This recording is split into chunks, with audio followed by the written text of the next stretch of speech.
that we are barking up the wrong tree in human existence. How to come back and survive as long as we can. Very simple methods are: go back to nature again. Try to give importance to your mind. Cultivate the mind with positive thoughts all the time and with compassion for everybody. Natural diseases will come down. Number 2 is try to eat as much organic foods as you can and encourage people to develop organic foods. Grow more organic foods. There's a movement now all over the world.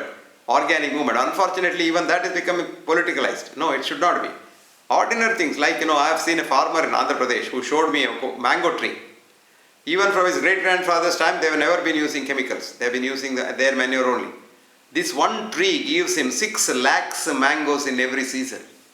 And he has now put 10 lakhs as a price for anybody, anywhere in India, using any chemical. If he can grow more than 6 lakhs mangoes in one tree, he will give the 10 lakhs to him. So there are a lot of people in this area who are trying to do something. But unfortunately, what has happened? We have completely sapped our earth of all its energy. We have been using these chemical fertilizers for more than about 50 years now, thanks to the so-called green revolution of those days, where the scientists advised the powers that be the wrong way. And what has happened now is, there is nothing in this earth. Because earth can only survive if it aerates. And aerating the earth is through earthworms. And a lot of earthworms live all over the earth and they burrow into it. And the earthworms have died in large numbers now. It will take us some time to grow them back, but they will grow back because nature is very, very resourceful. It will come back and bounce back. So we have got to get our earth, especially a place like Mangalore, for example. We have about 300 inches of rain in a year, but 3 months after the rain stops, we don't have drinking water because all our water drains into the sea. And we don't do water culturing. And water culturing and water management, if you do that in the coastal area, it's very nice because along with the water, the surface topsoil is also taken to the sea. And this again deprives the earth of its capacity to grow things. Number 1. Number 2 is we should stop poisoning our rivers because water, remember, water is the most important sustenance of human body. 98% of the molecules of the human body are water, and by weight, 75% of human body is water.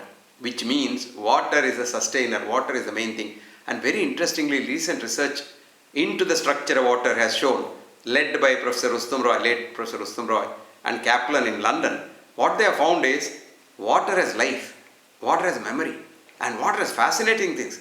And water does not follow the scientific rules. If you observe the water going up the tree trunk from the root, it's a fascinating thing. We say it's capillary pressure. It's not capillary pressure. Actually, it flows. When you really magnify the thing and see, water really flows up the tree against gravity. There are a lot of things, of course, flowing against gravity. For example, liquid helium. You keep liquid helium at the bottom of a vessel and keep it on the table. After some time, the helium starts creeping up the side and falling out. So this is fascinating. You keep liquid helium in a porcelain vessel, hang it on top. After a couple of days, it comes through the pores and leaks out.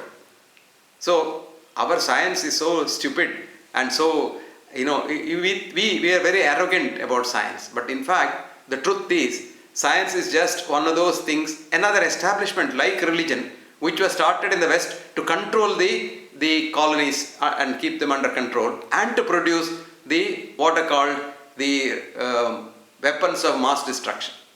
Look at now Chernobyl, the effect of Chernobyl. But very interestingly, I must tell you a story. Chernobyl was completely evacuated after this, and a lot of people had cancer and they died. Animals died. But about 100 people, especially old women, who refused to leave the place.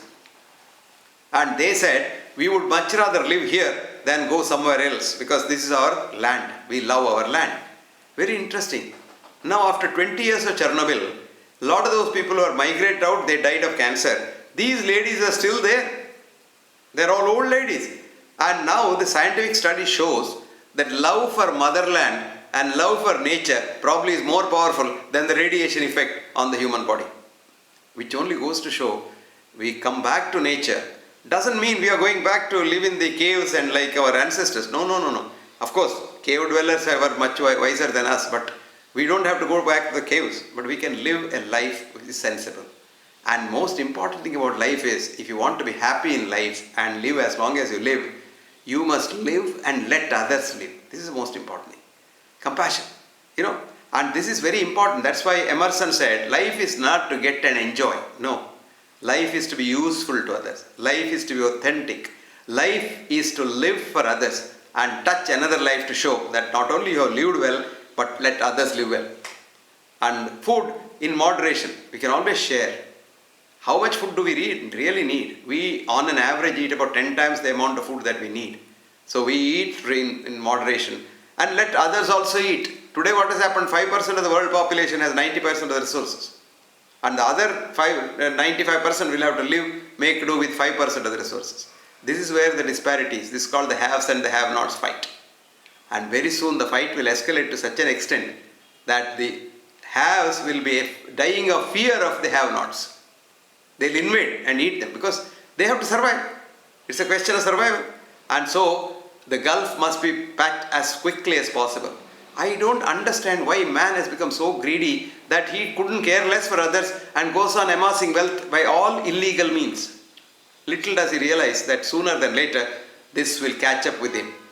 So the future of mankind is living with nature, eating what nature gives you without spoiling it too much, preferably uncooked to the extent possible, cooked a little, and then water is the next God. And you will be surprised. I can predict this. If there is a third world war, it will be for water and not for oil. And next, already water is being sold. Can you imagine that today we are paying 12 rupees for a bottle of water which is nature is giving to you? Which means very soon, sooner than later, you will have to pay money for the oxygen that you breathe. Even today there are oxygen clubs in Europe. You go in, pay some money, breathe oxygen and come out because the atmospheric oxygen is almost depleted. And we have got so many industries to pollute the thing, and we have polluted the air, water and soil. So all this has to reverse, and mankind has to see before the writing on the wall, before it does final ultimate damage. So Godspeed, good luck for mankind. Let man live happily ever after.